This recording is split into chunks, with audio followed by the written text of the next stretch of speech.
أعوذ بالله من الشيطان الرجيم. بسم الله الرحمن الرحيم.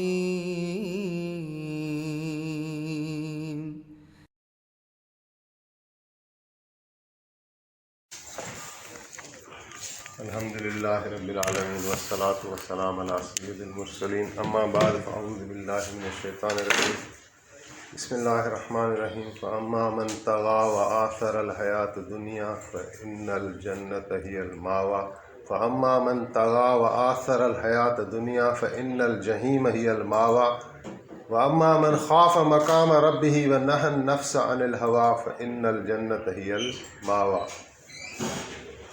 اللہم صلی علی سیدنا محمد نبی الامی وعلی آلہ واصحابہ وبارک وسلم۔ رب اشرح لی صدری ویسر لی امری واحلل عقدۃ من لسانی یفقہوا قولی۔ اللہ رب العزت کی تعریف ہے، اسی کی حمد ہے، اسی کا شکر ہے۔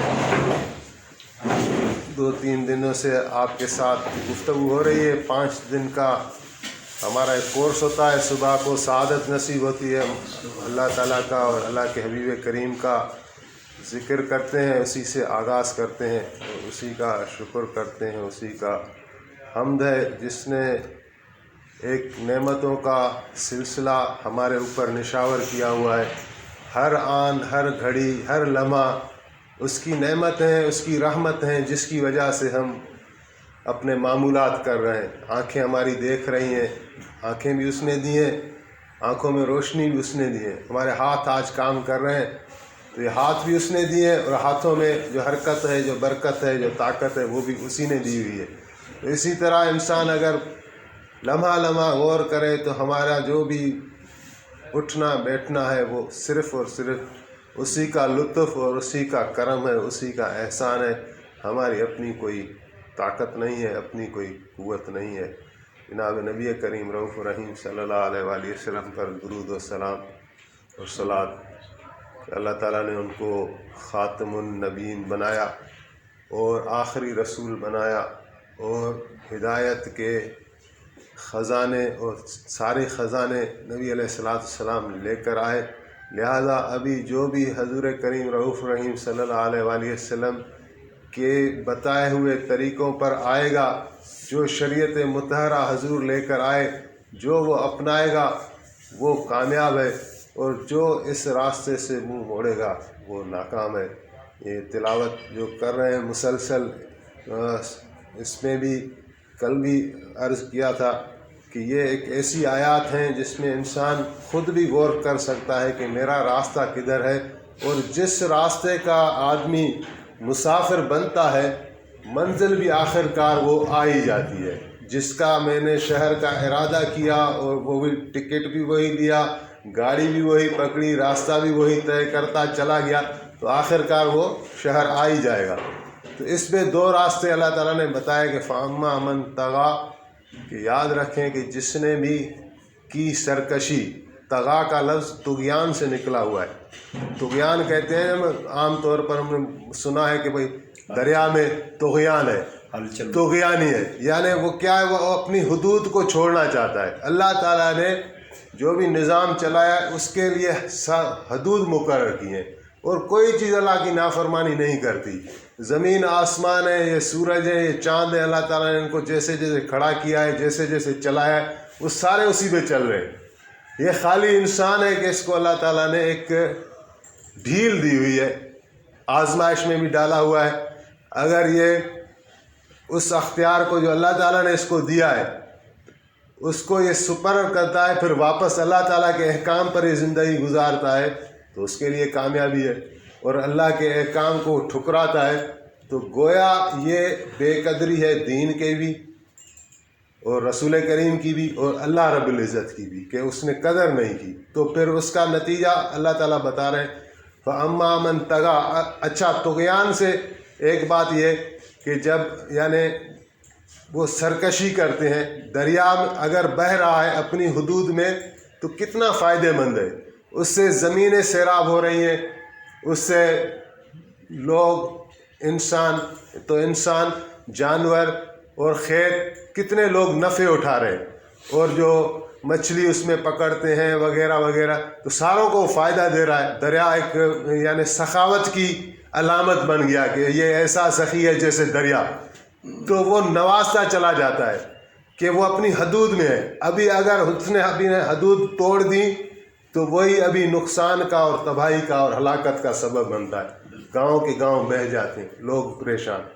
تو اسی طرح اگر دوسری مخلوقات کو دیکھیں، آگ سے ہمارا روز کا کام ہے، ہمارے چولہے میں آگ جلتی ہے تو کھانا پکتا ہے، ہم کھاتے ہیں، ناشتہ بھی ہے، دوپہر بھی ہے، رات بھی ہے، تو وہ آگ ہے جو چولہے میں جل رہی ہے۔ اگر اللہ پناہ دے، وہ اس کی حد ہے، وہ چولہے کی حد توڑ کر کچن میں آ جائے، گھر میں آ جائے، کتنی تباہی ہو، بلڈنگ کی بلڈنگ تباہ ہو جاتی ہے۔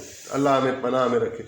تو یہ بتانا مقصود یہ ہے کہ جب یہ چیزیں آگ ہے، پانی ہے، یہ بھی اگر حد سے نکلتی ہیں تو نقصان کرتی ہیں، تو اگر انسان بھی اپنے حد سے نکلے گا، جو حدود اللہ تعالیٰ نے طے کی ہیں رسول اللہ صلی اللہ علیہ وآلہ وسلم کی معرفت، اگر وہ ہم توڑیں گے تو اس کا بہت بڑا خطرناک انجام ہے۔ اور وہی یہ آیت بتا رہی ہے، فَأَمَّا مَن طَغَىٰ، ایک تو اس نے سرکشی کی، دوسرا کیا کیا، وَآثَرَ الْحَيَاةَ الدُّنْيَا، اس دنیا کی زندگی کو ہی ترجیح دی، فَإِنَّ الْجَحِيمَ هِيَ الْمَأْوَىٰ، تو اس کا ٹھکانہ ہے جہیم۔ جہیم دوزخ کے 7 طبقات ہیں، ایک طبقے کا نام جہیم ہے۔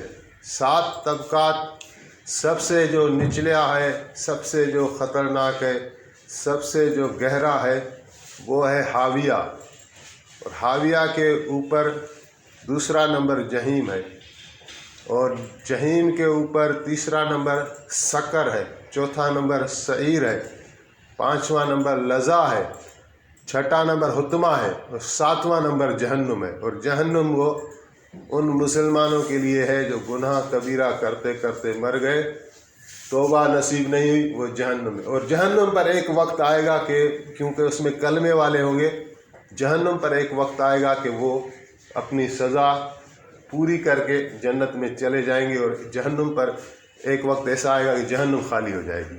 اور کہتے ہیں کہ پہلا شخص جو جہنم سے نکل کر جنت میں جائے گا وہ حضرت آدم علیہ السلام کا بیٹا ہوگا، قابیل جس کا نام تھا، جس نے پہلا قتل کیا تھا، تو وہ جائے گا۔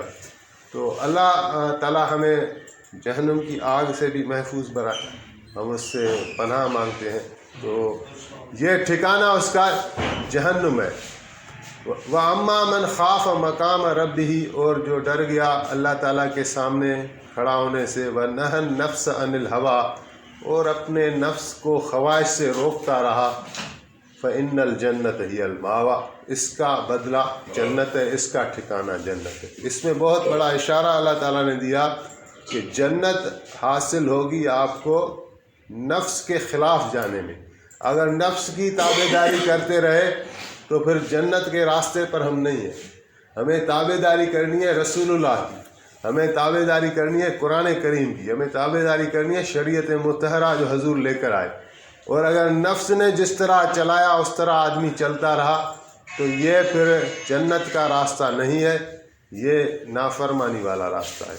تو کل بھی عرض کرنے لگے کہ زندگی 2 طرح کی ہے، ایک وہ زندگی ہے جو اللہ تعالیٰ نے ہمارے لیے، آپ کے لیے منتخب کی ہے، حدود مقرر کیے ہیں، اور نبیوں اور انبیاء کو بھیجا کہ ان کو سمجھائیں کہ میری رضا والا راستہ یہی ہے۔ اور وہ جو سیٹ آف رولز ہے، جو بھی وہ پیغمبر علیہ الصلاۃ والسلام شریعت مطہرہ لے کر آئے، مطہرہ لفظ کیا ہے؟ پاکیزہ، طاہر، وہ طریقے سب سے اعلیٰ ہیں، وہ انسانیت کو بلند کرنے والے ہیں۔ ایسے حکم نہیں ہیں جس سے انسان گر جائے، وہ سارے کے سارے جو دین ہے وہ ایک عبادات ہے، ایک معاملات ہے، اخلاقیات ہے، اللہ پہ ایمان ہے، ایسی چیزیں ہیں جس سے انسان ایک پاکیزہ زندگی کو اپنا لیتا ہے، جس طرح نبیوں کی زندگی تھی، وہ نبیوں کے اخلاق تھے۔ آپ دیکھیں کل بھی ہمیں وہ جو ٹرینر تھا مثال دے رہا تھا حضرت یوسف علیہ السلام کا، کہ کس طرح اللہ تعالیٰ نے ان کو سختیوں سے گزارا، ضرور کہ بھائیوں نے اس کو گرا دیا کنویں میں، قتل کا سوچا، اور پھر وہ غلام بن کر بیچا گیا، اور پھر ایک عورت نے اس کو ہراساں کیا اور وہ عورت اس کو بلا رہی ہے برے کام کے لیے، حالانکہ مرد کی فطرت میں اقدام زیادہ ہوتا ہے اور عورت کا اپنے اوپر ضابطہ زیادہ ہوتا ہے، لیکن یہاں الٹ ہوا اور وہ اس کو پکار رہی ہے اور دروازے بند کر رہی ہے اور یہ اپنی عصمت بچانا چاہتے ہیں۔ یہ نبیوں کی زندگی ہے پاکیزہ۔ اور پھر اللہ تعالیٰ نے ان کے سارے دروازے کھول دیے تو اس کا شوہر بھی آ گیا، اور پھر الٹا عورت اپنا مکر و فریب چلاتی ہے کہ یہ جو تم غلام لے کر آئے ہو یہ میرے سے زیادتی کرنا چاہتا ہے۔ تو اللہ تعالیٰ نے اس کا کوئی گواہی دلوائی، کہتے ہیں کسی بچے سے، قرآن کریم میں بھی اس کا ذکر ہے اس طرح، تو پھر وہ عزیز مصر سمجھ گیا، لیکن وہ عورت پھر بھی اس کے پیچھے، اور حتیٰ کہ پھر یوسف علیہ السلام دعا مانگتے ہیں کہ یا اللہ اس سے تو مجھے قید دے دے، یہ تو جو بلا رہی ہے تو یہ تو بڑا ایک ایسا کام ہے کہ انسان کا نفس ہر وقت اس کو پہلے سے ہی اکساتا رہتا ہے، تو ایسے نہیں کہ میں ایسے یعنی میں مبتلا ہو جاؤں، تو میرے لیے جیل ہی اچھا ہے۔ تو پھر دعا مانگی، جیل جانا پسند کیا لیکن نافرمانی والا راستہ پسند نہیں کیا۔ پھر حضرت یعقوب علیہ السلام والد تھے ان کے، کتنی محبت کرتے تھے، جدائی میں وَبِيَضَّتْ عَيْنَاهُ فَهُوَ كَظِيمٌ، کہ روتے روتے روتے آنکھوں کا نور چلا گیا، سفید ہو گئی آنکھیں اور ہر وقت غمگین رہتے تھے۔ کس نے کیا زیادتی؟ اپنے بچوں نے کی تھی، چھوٹے بھائی کو اس طرح یعنی جدا کر دیا، اور وہ روتے رہے اور ان کو کہہ دیا کہ اس کو بھیڑیا کھا گیا، اور سالہ سال گزر گئے۔ جب اللہ تعالیٰ نے ملا دیا تو وہ وہی بیٹے ہیں اور کہہ رہے ہیں کہ ابھی جو ہے ہمارے لیے آپ معافی مانگیں، ہمیں معاف کریں۔ تو آپ اندازہ فرمائیں، ابھی وقت کا تو مجھے ابھی ذہن میں نہیں آ رہا کہ 20 سال تھا، 25 سال تھا، 40 سال تھا، جدائی کتنی تھی، لیکن وہ روتے رہے اور وہی بیٹے آگے کہتے ہیں کہ بس ہم نے کیا، ہمیں معاف کرو۔ تو کہہ رہا ہے کہ میں تمہارے لیے معافی مانگوں گا، اور کوئی بد دعا نہیں دی۔ آج ہمارے برداشت کہاں ہے؟ اپنے بھائیوں کے ساتھ، بہنوں کے ساتھ، بیٹوں کے ساتھ، والدین کے ساتھ ہمارا رویہ کیا ہے؟ انہوں نے سالہ سال اتنی یعقوب علیہ السلام کو تکلیف میں رکھا، تو وہ تو کہہ دیتا ہے اللہ ان کو تم غرق کر دے زمین میں، یہ ہے میرے بیٹے۔ نہیں فرمایا کہ نہیں، میں تمہارے لیے دعا مانگوں گا، اور پھر صلح کرا دی۔ تو یہ نبیوں والے اخلاق ہیں۔ یہ کس کے اخلاق ہیں؟ یہ پاکیزہ زندگی ہے۔ اللہ تعالیٰ نے اپنے نبیوں میں اس کا عکس دکھایا ہے۔ نبی کریم صلی اللہ علیہ وآلہ وسلم کے مبارک اخلاق مشہور ہیں۔ حضرت علی کرم اللہ وجہ الکریم سے کسی نے پوچھا کہ آپ نے رسول اللہ کے اخلاق بتائیں، تو حضرت علی نے فرمایا کہ قرآن کریم میں ہے کہ یہ جو دنیا ہے، متاع دنیا قلیل، وہ مختصر ہے، اور پھر قرآن کریم میں فرمایا وَإِن تَعُدُّوا نِعْمَتَ اللَّهِ لَا تَحْصُوهَا، کہ اگر تم اللہ کی نعمتیں گنو گے تو گن نہیں سکو گے۔ تو جس کو اللہ تعالیٰ قلیل بتا رہا ہے اس میں اتنی نعمتیں ہیں کہ ہم گننے سے قاصر نہیں، اور حضور کے مبارک اخلاقوں کو اللہ تعالیٰ بتا رہا ہے کہ إِنَّكَ لَعَلَىٰ خُلُقٍ عَظِيمٍ، کہ میرے حبیب آپ عظیم اخلاق پر فائز ہیں۔ تو جب ہم ادنا نہیں گن سکتے تو عظیم خلائق میں تمہیں کیسے گن کر بتاؤں؟ اور ہم عائشہ صدیقہ رضی اللہ تعالیٰ عنہا سے پوچھا گیا کہ حضور کریم صلی اللہ علیہ وآلہ وسلم کے اخلاق کیسے تھے؟ تو آپ نے فرمایا، بی بی صاحبہ نے فرمایا کہ کیا آپ لوگوں نے قرآن نہیں پڑھا؟ قرآن ہی تو حضور کے اخلاق ہیں۔ تو یہ ایک زندگی ہے جو نبی علیہ السلام ہمیں سکھلا گئے۔ سب سے بڑی مثال حضور کی ہے، آپ کے شب و روز کیسے گزرتے تھے، آپ کا صبر، آپ کا حوصلہ، آپ کا عزم، آپ کی سادگی، آپ کا وقار۔ تو یہ ساری ایسی چیزیں ہیں۔ ایک شخص تھا، ثمامہ نام تھا، ثمامہ ابن اسال، یہ مکے والوں کافروں کو بڑی ہیلپ دیتا تھا، یعنی سامان بھی دیتا تھا، اسلحہ دیتا تھا، اناج دیتا تھا۔ تاکہ وہ حضور کے ساتھ اصل میں یہ دشمنی رکھتا تھا، اس تحریک اسلام سے دشمنی رکھتا تھا۔ تو صحابہ کرام ایک مرتبہ کسی سفر پر گئے ہوئے تھے اور یہ ان کے ور چڑھ گیا، تو اس کو گرفتار کر کے حضور کو پیش کر دیا کہ آپ کا بڑا دشمن لے آئے۔ تو وہاں کوئی جو مسجد نبوی ہوتی تھی وہی سب کچھ تھی، یعنی پارلیمنٹ بھی سمجھ لیں، مسجد بھی سمجھ لیں، مدرسہ بھی سمجھ لیں، اور سب کچھ حضور کی بیٹھک تھی، حجرے بھی ساتھ ہوتے تھے۔ تو اس کو کسی ایک ستون سے اس کو باندھ لیا اور حضور کو بتایا کہ ہم نے آپ کے اس دشمن کو لے کر آئے۔ نبی علیہ السلام جب نماز کے لیے جا رہے ہیں تو اس ستون کے ساتھ بندھا ہوا ہے، تو آپ نے توجہ فرمائی، آپ نے فرمایا کہ تمہارے ساتھ کیا کیا جائے ثمامہ؟ تو ثمامہ بڑا امیر آدمی تھا، تو وہ کہنے لگا کہ یا رسول اللہ، میں نے آپ سے دشمنی کی ہے، تو اگر آپ مجھے قتل کرا دیں تو یہ حق بنتا ہے آپ کا، آپ کر سکتے ہیں، اور اگر آپ فدیہ لینا چاہیں یعنی پیسے پر مجھے آزاد کریں تو جو آپ منہ سے بولیں میں وہ خزانہ آپ کی خدمت میں پیش کروں، اور اگر آپ ایسے ہی معاف کر دیں، احسان کر دیں تو بھی آپ کا احسان ہوگا۔ تو آپ وہاں سے گزر گئے اور اپنے معمولات میں مشغول ہو گئے۔ اگلے دن پھر آپ کا گزر ہوا، آپ علیہ السلام نے اس سے یہی سوال کیا اور اس نے یہی جواب دیا۔ تیسرے دن بھی ایسا ہوا۔ تیسرے دن جب ایسا ہوا تو آپ علیہ السلام نے صحابہ کو فرمایا کہ اس کے رسی کھول دو، اس کو جانے دو، چھوڑ دو، ہمیں کوئی نہیں پیسہ چاہیے یا اس کی جان بھی نہیں چاہیے۔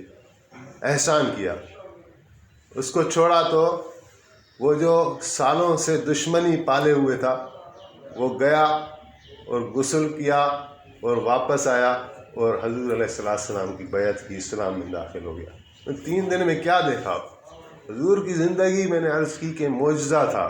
ان صحابہ میں کیا دیکھا تھا جو 99 تیر تلواریں جسم پر کھا رہے ہیں، پیچھے نہیں ہٹ رہے؟ کیا دیکھا تھا؟ وہ جلوے دیکھے تھے، وہ وحی کا نزول دیکھا تھا۔ تو اس نے 3 دن مسجد نبوی میں جو ماحول دیکھا تو اس کی دل بالکل پلٹ گئی اور جا کے خود بخود ایمان لے کر نبی علیہ السلام کی مہربانیاں، سیرت پاک میں لکھا ہے کہ جو 20 سال آپ کے دشمن رہے اور کسی طرح نہیں مانے، آخر میں جب آپ نے عام ان کو معافی دے دی تو وہ بھی مان گئے۔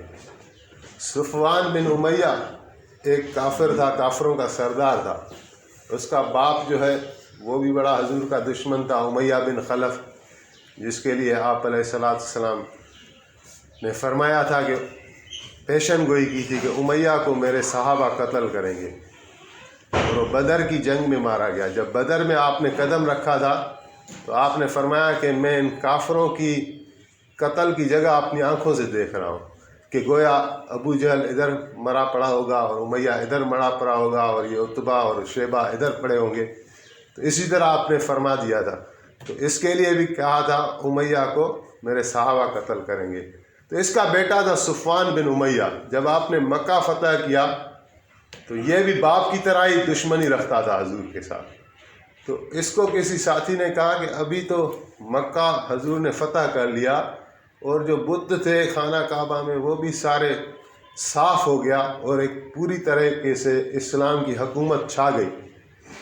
ابھی ہمارے لیے ممکن نہیں کہ ہم کافر رہ کر اس شہر میں رہیں، تو بہتر یہ ہے کہ اب ہم مسلمان ہو جاتے ہیں، کسی دوست نے کہا اس کو۔ تو وہ صفوان کہنے لگا کہ نہیں، تم ایسی بات کر رہے ہو، لیکن میرا خیال یہ ہے کہ اگر ساری دنیا کے لوگ اسلام میں داخل ہو جائیں، کلمہ پڑھ لیں، اور میں اکیلا بچوں گا تو میں نہیں کلمہ پڑھوں گا۔ 4 مہینے کے بعد خود بخود آیا، نبی علیہ السلام کی بیعت کی اور اسلام میں داخل ہو گیا۔ یعنی نبی علیہ السلام کی شفقت اتنی تھی تو وہ لوگ جو جنگوں میں نہ ٹوٹ سکے، یہاں جب آپ کی احسان پروری دیکھی کہ جب ان کے ہاتھ میں کچھ بھی نہیں رہا اور سارا کچھ معاملہ نبی علیہ السلام کے ہاتھ میں آ گیا، تو یہ اس وقت حالانکہ جو جنگ کا ماحول ہوتا تھا وہ یہ ہوتا تھا کہ جو فاتح ہو جائے اس کو اختیار ہوتا تھا، چاہے ان کو قتل کر دے، چاہے ان کو غلام بنا کر فروخت کر دے۔ تو جب آپ نے ان سے پوچھا تھا، خانہ کعبہ میں آپ نے اعلان کرایا تھا نا کہ جو خانہ کعبہ میں آ جائیں گے تو اس کو امان ہے، اس سے مسلمان نہیں لڑیں گے۔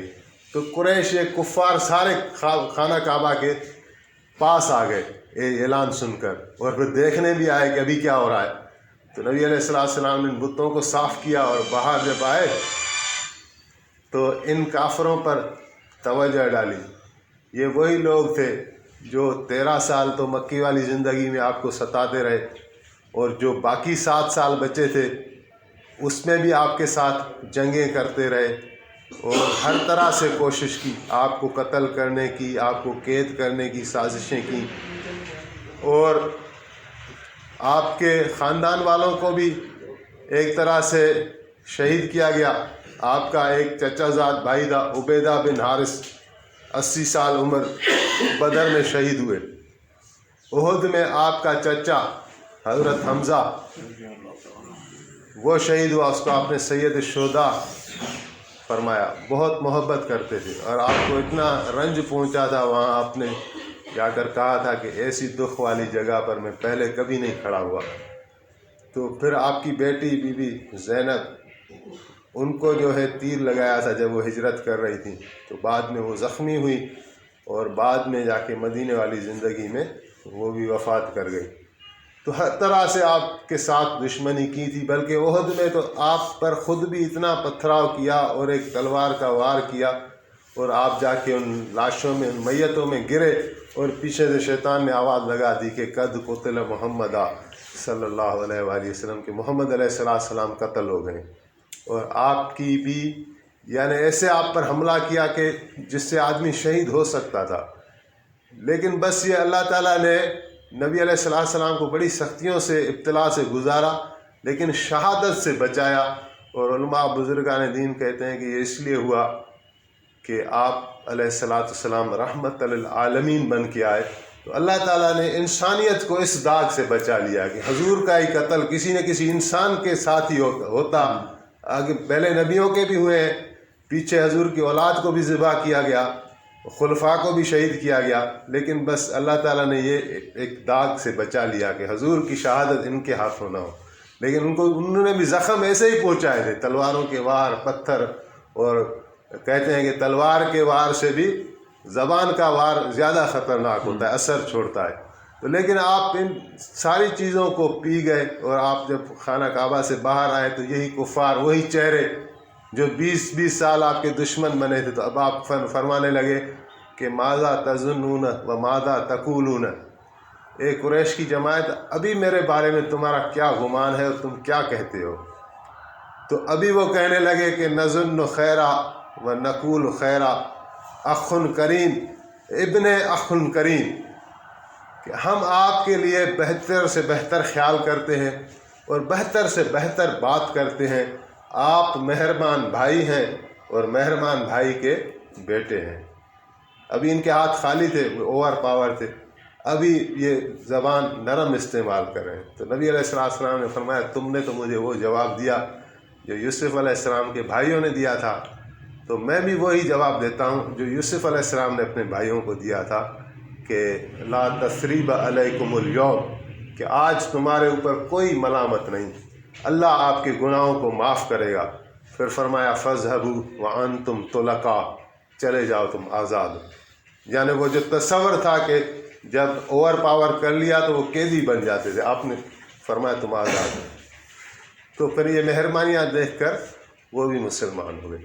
تو ایک زندگی ہے، آپ کے شب و روز کیسے گزرتے تھے۔ کل بھی میں نے ایک بات کی تھی کہ ہر صحابی کو بھی جرأت نہیں ہوتی تھی کہ حضور علیہ السلام سے اتنے سوالات کر سکیں یا ہر بات کر سکیں۔ حضور کے ایک پیارے صحابی ہیں حضرت عبداللہ بن عمر رضی اللہ تعالیٰ، حضرت عمر فاروق کے بیٹے، وہ فرماتے ہیں کہ حضور کا معمول تھا کہ صبح کی نماز کے بعد جب آپ بیٹھتے تھے تو لوگ اپنے خواب بتاتے تھے۔ اگر کسی نے کوئی خواب دیکھا ہے اچھا تھا تو حضور اس کو تعبیر بتاتے تھے تو مجھے بھی خواہش ہوئی کہ کاش میرے اندر بھی میں بھی خواب کوئی دیکھوں اور اسی طرح حضور کو بتاؤں تو حضور کچھ مجھے بتائیں تو مجھے خوشی ملے گی، لیکن مجھے خواب آتا نہیں تھا۔ تو آخرکار پھر میں نے دعائیں مانگنا شروع کی۔ تو ایک رات میں نے خواب دیکھا کہ اسے 2 فرشتے کھڑے اور ان کے پاس رسی ہے ایسے آسمان سے ایسے لٹک رہی ہے، بس چھوٹا سا ایسے خواب دیکھا، لیکن دیکھا صحیح۔ تو مجھے خوشی ہوئی کہ یہ میں خواب حضور کو بتاؤں گا تو نبی علیہ السلام کچھ نہ کچھ فرمائیں گے میرے لیے۔ تو لیکن جب میں بارگاہ رسالت میں گیا تو ہمت نہیں ہوئی، مجھے جرأت نہیں ہوئی کہ میں حضور کو سے توجہ لے سکوں اور بات بتا سکوں۔ 1-2 مرتبہ جب یہ ہوا کہ میں نے محسوس کیا کہ میں نہیں بتا سکتا، تو میری بہن تھی جو بی بی حفظہ رضی اللہ تعالیٰ عنہ، وہ حضور کی گھر والی تھی، تو میں نے ان کو جا کے خواب بتایا کہ میں نے ایسا خواب دیکھا ہے لیکن میری ہمت نہیں ہو پا رہی، تم بتاؤ، حضور آتے ہیں آپ کے پاس تو تم میرے متعلق بتانا، پھر جو حضور کہیں تو وہ مجھے بتانا۔ تو بی بی حفظہ نے حضور علیہ السلام سے ذکر فرمایا تو آپ نے بس اتنا فرمایا کہ عبداللہ اچھا بندہ ہے، مومن ہے، لیکن یہ کہ اگر تہجد کی نماز پڑھ لے تو بہت اچھا ہے۔ تو اس کے بعد وہ فرما رہے ہیں کہ میری تہجد قضا نہیں ہوتی تھی، بس حضور کا ایک لفظ مبارک نکلا اور پھر اس کے بعد میں میری تہجد قضا نہیں ہوتی تھی۔ ایک صحابی کریں گے کا بچہ پیدا ہوا تھا تو حضور علیہ السلام کی خدمت میں لے گئے، یا رسول اللہ اس کو دعا کریں، تو آپ نے دعا کی، اس میں 4-5 الفاظ سے اللہم بارک فی عمرہ و دینہ و مالہ و ولدہ، اس طرح کی کہ اللہ اس کی عمر میں، اس کے مال میں، اس کے دین میں، اس کی اولاد میں برکت عطا فرمائے۔ وہ کرے 100 سال اس کی زندگی عمر 100 سال سے بڑھ گئی، بیٹے بیٹیاں اتنی ہوئی کہ 70 کی تعداد بتاتے ہیں، اور مال بہت وسیع اور دین بھی بڑا مضبوط۔ نبی علیہ السلام کا ایک نکلا ہوا جملہ اور اس کی زندگی بن گئی۔ تو آپ علیہ السلام ہمیں نماز سکھا گئے، اور نماز آپ کو اللہ تعالیٰ نے معراج کرائی، اور عطیات کا وہاں ایک وجود آیا کہ نبی علیہ السلام اللہ کی بارگاہ میں پہنچے تو فرمایا عطیات للہ وصلوات وطیبات۔ اللہ تعالیٰ نے فرمایا السلام علیکہ ایھا النبی ورحمۃ اللہ وبرکاتہ۔ تو پھر یہ حضور علیہ السلام نے فرمایا کہ الصلاۃ معراج المومنین، نماز مومن کی معراج ہے۔ تو تھوڑا عملی طور پر بھی ہم کچھ قدم اٹھائیں۔ عمل کے لیے علم ضروری ہے، علم ایک روشنی ہے، بغیر روشنی کے اگر اندھیرا ہم کر جائیں تو اندھیرا کتنا خوفناک ہوتا ہے، ہم ایک قدم اٹھانے سے بھی گھبراتے ہیں، ٹکرا جائیں گے، اور لیکن اگر روشنی ہے تو ہم کیسے دن گزارتے ہیں، روشنی کے سہارے بالکل بے دھڑک جاتے ہیں، اور اگر یہ اندھیرا چھا جائے تو چند قدم چلنا ہمارے لیے مشکل ہو جاتا ہے۔ تو علم روشنی ہے، جہالت ظلمت ہے، اندھیرا ہے۔ نبی علیہ السلام نے فرمایا کہ اطلعت لیلۃ المعراج علی النار فرائیت اہلہا اکثر اہلہا، اس کا ترجمہ یوں ہے کہ فرمایا آپ نے کہ میں شب معراج پر مجھے جب اس کے دوزخ کے اوپر کھڑا کیا گیا تو میں نے دیکھا کہ اس کی اکثریت جو ہے وہ فقراء ہے، اکثر اہلہا الفقراء۔ تو قالوا یا رسول اللہ من المال، کیا وہ مال کی وجہ سے فقیر تھے؟ تو قال لا بل من العلم، وہ مال کی وجہ سے فقیر نہیں تھے، وہ علم کے فقیر تھے۔ تو آپ نے فرمایا معراج والی شب میں نے جب دوزخ میں دیکھا تو دوزخ فقیروں سے بڑا ہوا ہے۔ تو صحابہ پوچھ رہے ہیں یا رسول اللہ فقیر یعنی وہ جس کے پاس مال نہ ہو؟ آپ نے فرمایا نہیں، علم کے فقیر تھے، وہ علم حاصل نہیں کیا۔ تو دین کو سمجھ کر چلنا ہے، کون سی احکام اچھے ہیں۔ بعض اوقات انسان اتنے دھوکے میں ہوتا ہے کہ اس کو نیکی خیال کرتا ہے وہ اللہ رسول کے ہاں وہ گناہ ہے، تو ہمیں پتہ ہی نہیں ہے کہ یہ کہاں سے پتہ چلے گا، علم سے پتہ چلے گا۔ تو جب ہم توجہ دیں گے، اپنی فکر کریں گے، سوچیں گے تو پتہ چلے گا۔ پھر معراج والی شب اللہ تعالیٰ نے آپ کو بہت انعامات سے نوازا۔ ایک مرتبہ آپ نے فرمایا کہ اللہ تعالیٰ نے اپنی قدرت والی ہتھیلی میرے سینے مبارک پر رکھی جس کو میں نے محسوس کیا. پھر اللہ تعالیٰ نے فرمایا کہ یہ آپ سنیں، یہ ملا اعلیٰ کے فرشتے ہیں، یہ آپس میں تکرار کر رہے ہیں، بحث کر رہے ہیں، آپ ان کو سنیں اور ان کو جواب دیں. تو نبی علیہ السلام نے ان کو سنا. ان کی کوئی بحث چل رہی ہے، علمی بحث، اور ہزاروں سالوں سے چل رہی ہے، وہ پوری نہیں ہو رہی. اور بعض علماء نے لکھا کہ معراج ہوا ہی اس لیے تھا کہ ان کا مسئلہ نبی علیہ السلام حل کریں. تو آپ نے جب توجہ دی تو وہ بحث کیا کر رہے تھے کہ درجات کون سے ہیں، کفارات کون سے ہیں، درجات کون سے ہیں، منجیات کون سے ہیں، اور مہلکات کون سے ہیں. تو اس کا آپ علیہ السلام نے اس طرح جواب دیا کہ جو کفارات ہیں، کفارات یعنی گناہوں کو مٹا دینے والی چیزیں، وہ یہ ہیں کہ ایک نماز پڑھ کر دوسرے نماز کا انتظار کرنا، اور پھر فرمایا کہ وضو کرنا، سخت سردیوں میں کامل وضو کرنا، اور نماز کے لیے جماعت کے لیے جب جائے تو پیدل جائے. یہ جو قدم اٹھاتا ہے یہ کفارات ہیں، یہ گناہوں کو مٹا دیتی. کون سی چیزیں؟ ایک یعنی وضو کرنا کامل سخت سردیوں میں، ایک نماز کی طرف جماعت کی طرف پیدل جانا، اور فرمایا کہ ایک نماز کے بعد دوسری نماز کا انتظار کرنا، یہ گناہوں کو مٹا دینے والی چیزیں ہیں. پھر فرمایا درجات کون سے ہیں؟ درجات میں نبی علیہ السلام نے فرمایا کہ درجات یہ ہیں کہ طعام کھلانا، لوگوں کو طعام کھلانا، رشتہ داریوں کو جوڑنا، اور رات کو اس وقت نماز پڑھنا جب لوگ سوئے ہوئے ہوں، اس وقت نماز پڑھنا. یہ آپ کے درجات کو بلند کرتا ہے. اور پھر فرمایا کہ منجیات یعنی نجات دینے والی چیزیں وہ کون سی ہیں؟ تو آپ علیہ السلام نے فرمایا کہ غضب اور رضا دونوں حالتوں میں انصاف کرنا، یعنی جب آپ کسی سے راضی ہیں یا کسی سے غصہ ہیں، لیکن معاملہ جو درپیش ہے سامنے آپ کے، تو انصاف کرنا. پھر فرمایا جب خرچ کرے تو میانہ روی اپنائے، چاہے اس میں یہ مالدار ہے یا تنگ دست ہے، دونوں صورتوں میں بیچ والا راستہ اپنانا. اور پھر فرمایا کہ اللہ کا خوف رکھنا تنہائی میں بھی، خلوت میں بھی، اور جلوت میں بھی. تنہائی میں خوف رکھنا اللہ تعالیٰ کا، اور جب مجموعے میں ہو لوگوں میں تو بھی اللہ تعالیٰ کا خوف رکھنا. پھر فرمایا مہلکات کون سے ہیں، یعنی ہلاک کرنے والی چیزیں. تو نبی علیہ السلام نے فرشتوں کو بتایا کہ وہ یہ ہیں کہ ایک انسان کا، ایک مرد کا اپنے ہی نفس پر عجب کرنا، فخر کرنا. اور پھر فرمایا کہ ایسی بخیلی جس کی تابع داری کی جائے. کوئی آدمی کسی کو ترغیب دیتا ہے کہ بخل کرو، کنجوسائی کرو، ہاتھ روک دو، اور دوسرا واقعی ایسا ہی کرتا ہے تو اس نے اس بخل کی تابع داری کی. ان دو کے لیے آپ علیہ السلام نے فرمایا کہ یہ ہلاک کرنے والی چیزیں ہیں کہ اپنے نفس پر خود ہی واہ واہ کرنا اور خود ہی اپنے آپ کو بڑا سمجھنا، تو یہ اللہ تعالیٰ کو پسند نہیں ہے. اللہ تعالیٰ کے یہاں عجز اور انکساری پسند ہے. یہ جو باتیں آ گئیں ان کو ہی آپ دہرا لیں، اور کیونکہ کچھ عمل کی ترغیب ہو جائے. ہمارے جو یہ اعمال ہیں اس کی اللہ کے یہاں کتنی بڑی قدر ہے، اور وہی اصل میں ریکارڈ ہو رہے ہیں. باقی یہ جو نقشہ دنیا کا ہم دیکھ رہے ہیں، زمین، آسمان، سورج، چاند، یہ اللہ تعالیٰ ایک دن لپیٹ کر رکھ دے گا، یہ ختم کر دے گا.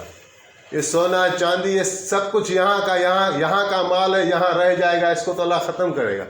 چیزیں جو اوپر جا رہی وہ ہمارے اعمال ہیں، نیک ہیں تو جا رہے ہیں، برے ہیں تو جا رہے ہیں، یہ محفوظ ہو رہے ہیں اور انہی کا حساب ہے.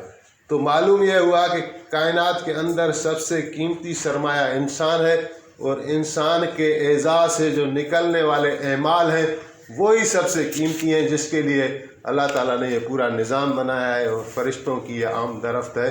تو اس پہ پہلی بات آ گئی وضو کی. وضو ہم کامل کریں، سیکھیں وضو کو، اور یہ گناہوں کو دھو ڈالتا ہے۔ ایسی بھی حدیثیں ہیں جس کا مفہوم یہ ہے کہ جب وضو ہاتھ دھوتے ہیں تو ہاتھوں کے گناہ اس کے ناخن سے نکل جاتے ہیں، جب کلی کرتا ہے زبان کے گناہ اس سے نکل جاتے ہیں، اور جب منہ دیتا ہے تو آنکھوں کے گناہ اس سے نکل جاتے ہیں، سر کا مسح کرتا ہے جو دماغ میں جو خرابی ہے پیدا ہوئی ہے وہ اس سے گناہ وہ نکل جاتے ہیں، پاؤں جب دھوتا ہے تو پاؤں کے گناہ پاؤں سے نکل جاتے ہیں۔ یہ خالی ایک وضو کی فضیلت ہے۔ اور اس کے بعد نماز، تو نماز کے لیے بھی بہت بہت تاکید کی گئی، اور آپ نے خود بھی اتنی پڑھی، فرمایا کہ الصلاۃ قرۃ عینی، کہ نماز میری آنکھوں کی ٹھنڈک ہے۔ آپ اس طرح کھڑے ہوتے تھے، اور ایک صحابی ہیں کہہ رہے میری ہمت تو نہیں ہوئی، حضور نفل پڑھ رہے میں پیچھے کھڑا ہو گیا، تو آپ علیہ الصلاۃ والسلام نے سورہ فاتحہ پڑھی اور سورہ بقرہ شروع کی، تو میں سمجھا ابھی رکوع کریں گے، بقرہ سورت 40 رکوع کی، 2.5 پارہ ہے، تو آپ علیہ السلام نے 2.5 پارے مکمل پڑھ لیے، میں پیچھے کھڑا ہوں، تو میں نے کہا ابھی تو رکوع کریں گے، لیکن وہ جیسے ختم ہوئی تو آپ نے پھر آگے والی سورت آل عمران شروع کر لی۔ 6 پارے آپ کریں کہ ایک رکعت میں حضور پڑھتے رہے، اور پھر میں مزید حضور کے ساتھ نماز پڑھ نہیں سکا، میری ہمت جواب دے گی، میں نماز چھوڑ کر چلایا، نفل نماز۔ تو آپ علیہ الصلاۃ والسلام کی یہ نماز کے ساتھ محبت تھی، الفت تھی، اور یہ جو ہے ہمارے لیے بھی یعنی ایک طرف گناہوں کو مٹا دیتی ہے، ایک طرف اللہ کا قرب کا وسیلہ ہے۔ اور حدیث میں ہے کہ جب کوئی نماز پڑھتا ہے اور اپنا سر جو ہے سجدے میں رکھتا ہے تو اس کا سر در حقیقت اللہ تعالیٰ کے قدموں کے درمیان ہوتا ہے، دونوں قدموں کے۔ یہ قرب کا وسیلہ ہے نماز۔ اور اس کے بعد یہ ہدایت دی گئی کہ جو درجات آپ کے بلند کیسے ہوں گے۔ ایک صحابی ہیں عبداللہ ابن سلام رضی اللہ تعالیٰ عنہ، یہ پہلے یہودی تھے، جب آپ علیہ السلام مدینہ تشریف لے گئے تو یہ یہودیوں کا عالم تھا، اس کو پتہ چلا کہ ایسی ایسی وصفوں کے ساتھ نبی مرسل تشریف فرما ہوئے ہیں، تو کہہ رہے ہیں میرے دل میں آیا کہ میں دیکھ لوں، تو مدینہ کے کہیں آس پاس رہتا تھا، یہ کہہ رہے میں چلا گیا، اور جیسے نبی علیہ السلام کو میں نے دیکھا آپ خطبہ دے رہے تھے، وعظ فرما رہے تھے، تو جیسے میں نے پہلی نگاہ حضور پر ڈالی تو میرے دل سے آواز آئی کہ ایسا چہرہ رکھنے والا شخص کبھی جھوٹا نہیں ہو سکتا۔ تو پھر آپ کا کلام سنا، آپ فرما رہے تھے ایھا الناس افشوا السلام واتموا الطعام وصلوا الارحام وصلوا باللیل والناس نیام تدخلوا الجنۃ بالسلام۔ اس کی معنی کیا ہے؟ آپ نے فرمایا انسانوں سلام کو عام کرو، السلام علیکم السلام علیکم السلام علیکم، اس کو پھیلاؤ، اور اتموا الطعام لوگوں کو کھانا کھلاؤ، اور وصلوا الارحام رشتہ داریوں کو جوڑو توڑو نہیں، وصلوا باللیل والناس نیام اور اس وقت نماز پڑھو رات کو جب لوگ سوئے ہوئے ہوں، تدخل الجنت بالسلام جنت میں سلامتی کے ساتھ داخل ہو جاؤ۔ تو وہ کہہ رہا ہے پھر میں نے حضور علیہ السلام کے ساتھ گفتگو کی اور میں اسی وقت مسلمان ہو گیا۔ تو یہ درجات کو بلند کرنے والی چیزیں ہیں۔ السلام علیکم کتنا آسان ہے، طعام کھلانا بھی مشکل ہو، رشتہ داریاں نبھانا بھی اگر مشکل ہے تو اور کیا ہے، اپنا راتوں کو تہجد کی نماز پڑھنا مشکل ہے تو السلام علیکم کہنا تو آسان ہے۔ کل بھی یہاں یہ بحث ہو رہی تھی کہ اگر ہم میں کوئی برائی ہے، رشوت خوری ہے یا کوئی بھی اور برائی ہے تو پھر ہم کس منہ سے جا کے نماز پڑھیں، لوگ ایسا کہتے ہیں۔ تو یہ تو بڑی خطرناک فکر ہے۔ اگر میں ایک برائی کرتا ہوں تو مجھے تو زیادہ ضرورت ہے، میں تو زیادہ محتاج ہوں کہ میں زیادہ نیکی کروں۔ دنیا کے اندر ہم دیکھتے ہیں خدا نخواستہ کوئی آدمی مریض بن جاتا ہے، کینسر وغیرہ کا عارضہ ہوتا ہے، تو کیا ہم اس کو چھوڑ دیتے ہیں کہ نہیں اس کو بھلے ابھی کھانسی بھی لگے، ابھی زکام بھی لگے، ابھی یہ بھی لگے تو ویسے بھی مر جائے گا، اس کو کینسر ہے۔ اس کے لیے تو حتی الامکان کوشش کرتے ہیں اس کا الگ یعنی کہ بھئی یہ اس کو مزید کوئی بیماری اٹیک نہیں کرے، یہ تو سینسیٹیو ہے، تو اس کو مزید ہم کیئر کی ضرورت ہوتی ہے۔ تو اگر میرے اندر کوئی ایسا عیب ہے جو شریعت مطہرہ میں بڑا ناپسندیدہ ہے، اگر میں وہ نکال نہیں سکتا، کوئی بھی وجہ ہے، تو پھر جب تک وہ نکلے نہیں، تو جب تک مجھے تو زیادہ میں زیادہ نیکی کرنے کی ضرورت ہے اور اللہ سے مانگنے کی ضرورت ہے، بار بار رجوع کرنے کی ضرورت ہے. اللہ تعالیٰ اسباب پیدا کر دیں گے. میں عرض کرتا ہوں کہ اگر کوئی شخص ہے جو 1,00,000 1.5 لاکھ یا 2 لاکھ اس کو ایسی کمائی ملتی ہے باہر کی حرام کی، وہ ہے تو ناپسندیدہ، لیکن اس کو چھوڑنا اس کے لیے مشکل ہے. اس پر گھر کے افراد ہیں، خاندان ہے، اس پر ڈپینڈنٹ ہے، وہ امتحان میں ہے، وہ سوچتا ہے یار ہے تو بری چیز، لیکن اگر یہ میں چھوڑوں گا تو یہ کیسے ہوگا، وہ کیسے، جیسے تو شیطان انسان کو دھوکہ دیتا ہے، فقر سے ڈراتا ہے. قرآن کریم میں یہ ہے کہ شیطان تمہیں دھوکہ دیتا ہے اور کس سے ڈراتا ہے کہ تم فقیر ہو جاؤ گے، اور اللہ تمہیں وعدہ دیتا ہے مغفرت کا اور رزق کریم کا کہ میں تمہیں معاف بھی کروں گا، رزق کریم بھی دوں گا، آسان رزق دوں گا. تو ہم اللہ کی بات کو نہیں مانتے، اس شیطان کے بہکاوے میں آ جاتے ہیں کہ یہ ہو جائے گا، وہ ہو جائے گا. تو ٹھیک ہے، جب تک وہ یعنی نہیں چھوڑ سکتا، جب تک دوسرے اعمال تو کر سکتا ہے، نماز پڑھ سکتا ہے، تلاوت کر سکتا ہے، استغفار کر سکتا ہے. اور جو آسانی کے ساتھ، اگر بعض ایسے ہوتے ہیں ہمارے پولیس والے یا معاشرے کے دوسرے افراد کہ سونا پہنا جیسے مردوں پر حرام ہے، لیکن سونے کی زنجیر لگائی ہوئی ہے، انگوٹھیاں لگائی ہوئی ہیں، تو یہ چھوٹی سی ترکیب سے اگر انہوں نے وہ خالی چین ہی ہٹا دی تو یہ بھی ایک قدم اللہ کی طرف اس نے اٹھا لیا. تو اس میں انشاءاللہ اللہ اور برکت دے گا. اسی کی خاطر ایک قدم اٹھایا نا. اگر ہمارے کسی گاڑی لیتے ہیں کوئی کباڑ سے اور ہمارا ارادہ ہے کہ اس کو ٹھیک کرانا ہے، تو اس کی ساری چیزیں ٹوٹی ہوئی ہیں، لیکن کہیں سے تو شروع کرنا ہے نا. انجن سے کرنا ہے، باڈی سے کرنا ہے، ٹائروں سے کرنا ہے، کہیں سے تو کرنا ہے.